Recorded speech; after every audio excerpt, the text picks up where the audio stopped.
Point blank లో gun పెట్టి వేల కోట్ల రూపాయలు ఇలా దోచుకుంటున్నారు. ఎన్ని బయటపడుతున్నాయంటే అసలు ఏంటి ఇలాంటి వ్యక్తులు అసలు రాజకీయాలకు అనర్హులు అంటున్నారు. సరే, ఇన్ని అంశాలు బయటపడుతున్నాయి, అసలు ఆగటం లేదు. 6 నెలలు అవుతున్నా కూడా ఏం చేద్దాం అనుకుంటున్నారు? పోర్టులు లేవు, సెజ్జులు లేవు, గనులు లేవు, పారిశ్రామికవేత్తలు లేరు, వీళ్ళు వాళ్ళు వ్యక్తిగతలు, ప్రైవేట్ ఆస్తులు, ఏంటి ఏం చేద్దామని? స్థూలంగా చేసేదేం లేదమ్మా. ఈ 5 సంవత్సరాల్లో గత 5 సంవత్సరాల్లో ప్రభుత్వం వాళ్ళకి ప్రజలు అప్పచెప్పారు, లూటీ చేయమని అప్పచెప్పారు అనేటట్లుగా వాళ్ళు భావించి. వినపడుతుందా మేడం? క్లారిటీ ఉందా? చెప్పండి సార్. వాళ్ళు ఏం లేదమ్మా, స్థూలంగా అసలు ప్రజలే వాళ్ళు కొత్త చిన్న తప్పు చేశారు. ఎట్లా అంటే వాళ్ళ చరిత్ర తెలిసిందే. వాళ్ళ తాత ఒక రౌడీ షీటరు, వాళ్ళ నాన్న ఒక ఫ్యాక్షనిస్టు, ఇతను ఒక ఆర్థిక నేరస్తుడు. స్థూలంగా చెప్పాలంటే ఇటువంటి నేరస్తుడి చేతుల్లో అధికారం అప్పచెప్పిన తర్వాత ప్రజలు అందరూ అనుభవించాల్సిందే. మనకు జగన్మోహన్ రెడ్డి మనస్తత్వం ఆ రోజే తెలుసు.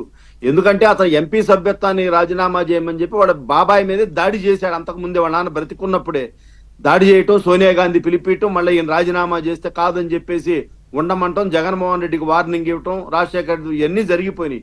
ఇటువంటి నేరస్తుడిని ప్రజలు ఎన్నుకున్నారు. అతను పారిశ్రామికవేత్తలను చెరబట్టాడు, ఇండస్ట్రియలిస్ట్ డాక్టర్లను చెరబట్టాడు.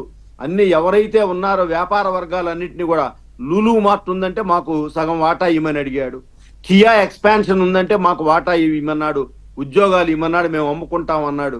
చివరికి వైద్యులు రమేష్ హాస్పిటల్లో, విజయవాడలో ఉండేటువంటి పెద్ద పేరు రమేష్ హాస్పిటల్లో వైద్యులను కూడా బెదిరించాడు. వైద్య రంగంలో కూడా మీరు నాకు వాటా ఇవ్వండి, మీరు చంద్రబాబు నాయుడు గారు తొత్తులుగా వ్యవహరిస్తున్నారని చెప్పి ఆరోపిస్తా.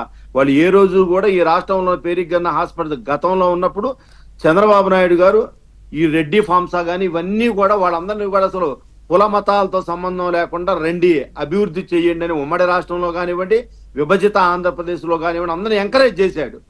కానీ ఈ జగన్మోహన్ రెడ్డి వచ్చిన తర్వాత చంద్రబాబు నాయుడు గారు ఎవరైతే ఎంకరేజ్ చేశారో వాళ్ళందరినీ కూడా, ఇప్పుడు గల్లా జయదేవ్ గారు ఉన్నారు, ఇవాళ కాదు ఏ పార్టీ ఉన్నా కూడా వాళ్ళ మదర్ గాని సోలార్ ప్యానల్స్ పగలగొట్టారు. అక్కడ పగలగొట్టి అమరాన్ పేరుతో వాళ్ళు ఎంతో రాష్ట్రాన్ని అభివృద్ధి చేశారు అక్కడ చిత్తూరు జిల్లాలో.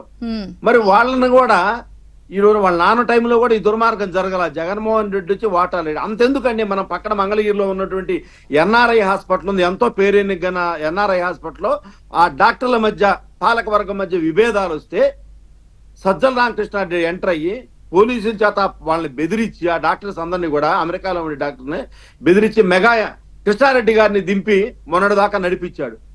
సుప్రీంకోర్టు పోతే ఆ సుప్రీంకోర్టు ఒక ట్రస్టీ లాగా ఒక అతన్ని వేస్తే వాళ్ళ చేతుల మీదుగా నడుస్తా ఉంది. అలానే వైజాగ్ చూసుకుంటే, వైజాగ్ భూములు విజయసాయి రెడ్డిని అడ్డం పెట్టి ఎన్ని కోట్లు కొట్టేశారు.